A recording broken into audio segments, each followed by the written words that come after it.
So I've seen all these videos about taking out the belt tensioner on a 2008 Honda CR-V. A lot of them say you have to unmount the motor and take out the motor mount and lift it up with a jack, all that kind of crap. But I found a simpler way to do it.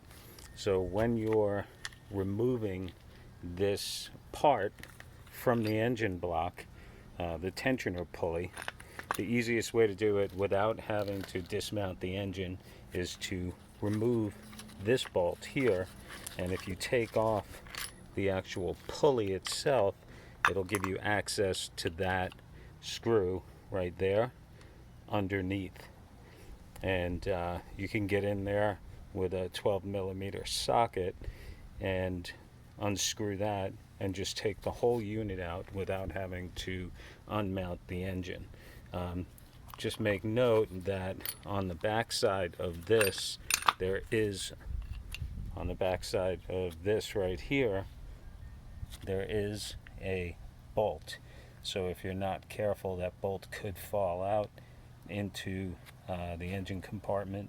It might fall into another gear or something, and you might lose it. So be sure to put your hand or a finger behind it like that to prevent that bolt from falling out. Now when you're reinstalling the new one, do the same thing. Before you put it in, take off the tensioner pulley right here,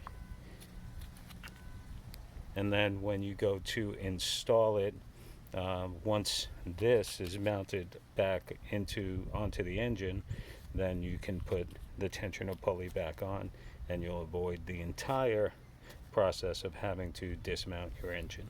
So I hope this helps.